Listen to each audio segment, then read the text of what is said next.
తెలుగులో సీక్వెల్ సినిమాలు పెద్దగా ఆడట్లేదు అనేది ఒక సెంటిమెంట్ అయితే కంటిన్యూస్‌గా చాలా కాలంగా ఉంటుంది. 'బాహుబలి' లాంటి బిగ్గెస్ట్ స్పాన్ ఉన్న సినిమాలను మినహాయిస్తే మిగతా సినిమాలు సీక్వెల్స్ అనగానే కొంతవరకు ఇప్పటిదాకా పెద్దగా బ్లాక్ బస్టర్ అయిన సందర్భాలు తక్కువ. ఈ సందర్భంలో 'డీజే టిల్లు' లాంటి ఒక సూపర్ హిట్ సినిమాకి సీక్వెల్‌గా 'డీజే టిల్లు స్క్వేర్' అంటూ వచ్చాడు మరోసారి సిద్దు జొన్నలగడ్డ. ఈరోజు విడుదలైనటువంటి ఈ సినిమా ఎలా ఉందనేది చూద్దాం.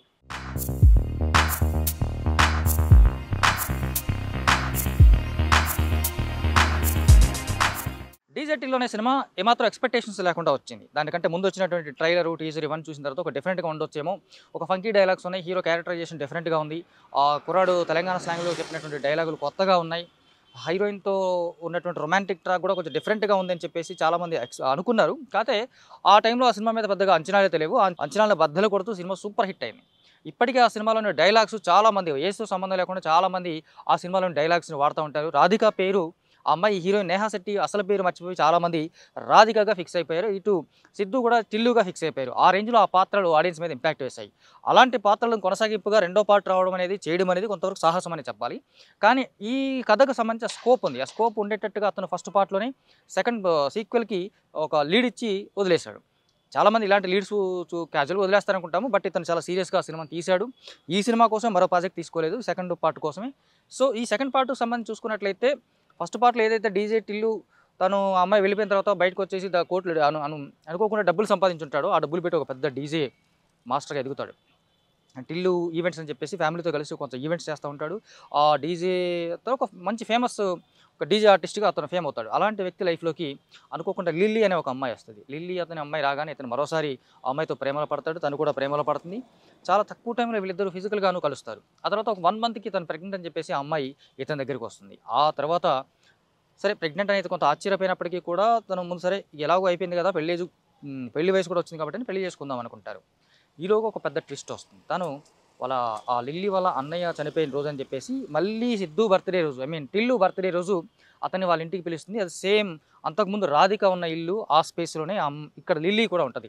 ఈ కనెక్షన్‌కి కారణం ఏంటనేది, ఈ కనెక్షన్ ఎలా అనేది తెలియక కన్‌ఫ్యూజన్‌లో ఉన్న సిద్దుకి మరొక ట్విస్టింగ్ ఒక ఇది చెప్తుంది తను. ఏంటంటే ఆ చనిపోయిన అసలు ఏదైతే లిల్లీ చెప్తుందో చనిపోయిన వ్యక్తి అని చెప్పేసి, ఫస్ట్ పార్ట్‌లో చనిపోయిన ఒక వ్యక్తిని అతను పాతిపెడతాడు కదా! ఆ పర్సనే ఇది మా సొంత అన్నయ్య, అతను తప్పి 1 ఇయర్ అవుతుందని చెప్పేసి లిల్లీ ఇతనికి ట్విస్ట్ చేస్తుంది. అతన్ని వెతుక్కుంటూ ఆ ప్లేస్‌కి వెళ్ళిన వీళ్ళకి ఆ తర్వాత వచ్చినటువంటి ఒక పెద్ద గ్యాంగ్ వస్తుంది. ఆ తర్వాత టిల్లుని తీసుకెళ్ళి హెరాస్ చేస్తా ఉంటారు.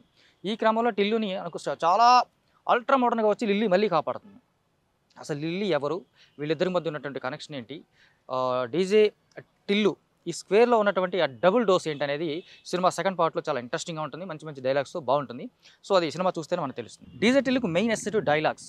ఆ డిఫరెంట్ డైలాగ్స్ అనేవి డీజే టిల్లు సక్సెస్‌లో మెయిన్ రోల్ ప్లే చేశాయి. ఇప్పుడు సెకండ్ పార్ట్‌లో కూడా మళ్ళీ డైలాగ్స్‌తోనే సిద్దు గొక్క తిప్పుకోకుండా చెప్పినటువంటి డైలాగ్స్ కంటిన్యూయస్ హిలేరియస్ ఎంటర్‌టైన్‌మెంట్‌గా అందిస్తా ఉంటాయి.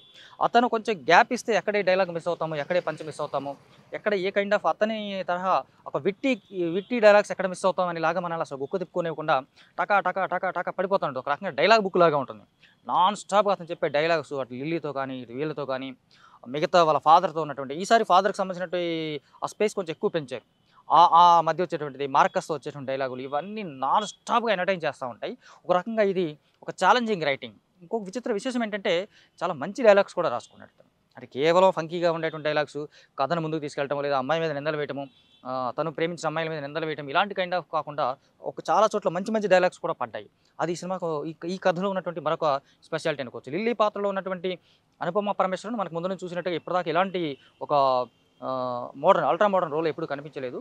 అయితే వీళ్ళిద్దరి మధ్య ఉన్నటువంటి రొమాంటిక్ సీన్స్ కాస్త ఆర్టిఫిషియల్‌గానే ఉన్నాయి. వాస్తవంగా ఎక్కడ పెద్దగా న్యాచురల్‌గా అనిపించవు. చాలా ఆర్టిఫిషియల్‌గా ఉన్నాయి. దానికి కారణం కూడా సెకండ్ హాఫ్‌లో చెప్తారు కాబట్టి కొంతవరకు కన్విన్స్ అవ్వచ్చేమో కానీ, ఆ లిప్ లాక్‌లు కూడా పెద్ద కన్విన్సింగ్‌గా ఏం లేవు. అది అవసరం కూడా లేదేమో నిజానికి.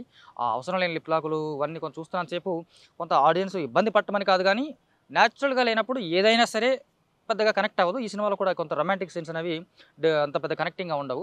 అయినా ఆ అమ్మాయి ఒక టార్గెట్‌తో ఈయన దగ్గరికి వస్తుంది కాబట్టి, ఆ టార్గెట్ కోసమే తను అలా ఆర్టిఫిషియల్‌గా చేసిందని ఒక కన్విన్సింగ్ ఫ్యాన్ చివర్లో ఇస్తే ఇవ్వచ్చేమో గానీ, చూస్తున్నంత సేపు అనుపమ పరమేశ్వరన్ ఇలా చేయడం కొంతమంది ఫ్యాన్స్‌కి నచ్చకపోవచ్చేమో గానీ, ఆ క్యారెక్టర్ డిమాండ్ చేస్తుంది. ఆ కైండ్ ఆఫ్ ఆ రోల్ కానీ, ఆ లిప్ లాకులు కానీ, ఆ కాస్ట్యూమ్స్ కానీ, తన ఎక్స్‌పోజింగ్ కానీ, ఆ క్యారెక్టర్ డిమాండ్ చేసేదే. సో, ఆ మేరకు తనకు ఆ పాత్ర నచ్చింది, చేసింది. నిజానికి ఫస్ట్ పార్ట్‌లో రాధిక వేసినంత ఇంపాక్ట్ ఈ పార్ట్‌లో లిల్లీ పాత్ర అంత పెద్దగా కనిపించదని చెప్పాలి. ఎందుకంటే 2 పాత్రలు ఇతని టిల్లును మోసం చేస్తాయి. దాంట్లో తిరగలేదు. కాకపోతే రాధికను చూస్తున్నప్పుడు ఒక సెన్సువస్ లుక్‌లోను లస్టీగా కనిపిస్తా ఉంటుందని. ఇక్కడికొచ్చేసరికి మనకు అనుపమ పరమేశ్వరన్‌కి ఇప్పుడు ఇంతకుముందు ఉన్నటువంటి ఇమేజ్ వల్లనో, లేకపోతే ఇక్కడ ఉన్నటువంటి ఆర్టిఫిషియల్ సీన్స్ వల్లనో కానీ, రాధిక వేసినంత ఇంపాక్ట్ 'డీజే టిల్లు' సినిమాలో 'డీజే టిల్లు స్క్వేర్‌లో' ఈ లిల్లీ పాత్రతో అనుపమ పరమేశ్వరన్ వేయలేకపోయిందని చెప్పాలి. ఆఫ్‌కోర్స్ తన నటన ఎలాగో ఎప్పుడు బాగానే ఉంటుంది. యాక్టింగ్ వరకు ఓకే.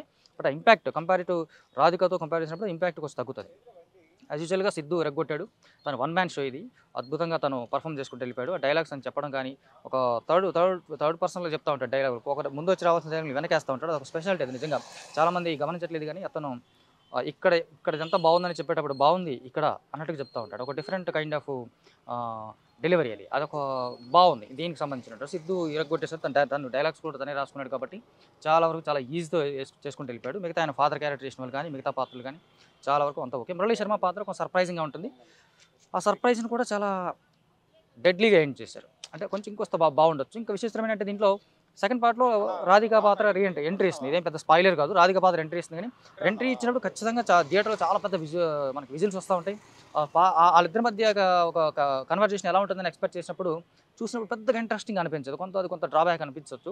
అంటే రాధిక మళ్ళీ వచ్చిందనేసరికి అప్పటిదాకా ఉన్న లిల్లీ కంటే రాధికకి ఎక్కువ చప్పట్లు, క్లాప్స్ ఆడియన్స్ వచ్చినప్పుడు వాళ్ళిద్దరి మధ్య ఉన్నటువంటి కన్వర్జేషన్ కాస్త బెటర్‌గా ఉండొచ్చేమో అనిపించొచ్చు. But okay. తన ఎంట్రీ మాత్రం థియేటర్‌లో ఒక్కసారిగా విజిల్ బ్లోయింగ్‌గా ఉంటుందంట. ఇక టెక్నికల్‌గా చూసుకుంటే ఈ పాటలన్నీ సూపర్ హిట్ అయ్యి ఆల్రెడీ సినిమాలో కూడా మనకి సందర్భానుసారంగానే వస్తాయి. ఏదో కట్ చేస్తే పాటలా కాకుండా మామూలుగా సిద్దు కైండ్ ఆఫ్ టేకింగ్‌లోనే ఆ పాటలన్నీ కనిపిస్తా ఉంటాయి మనకు. పాటలన్నీ బాగున్నాయి. నేపథ్య సంగీతం అదిరిపోయింది.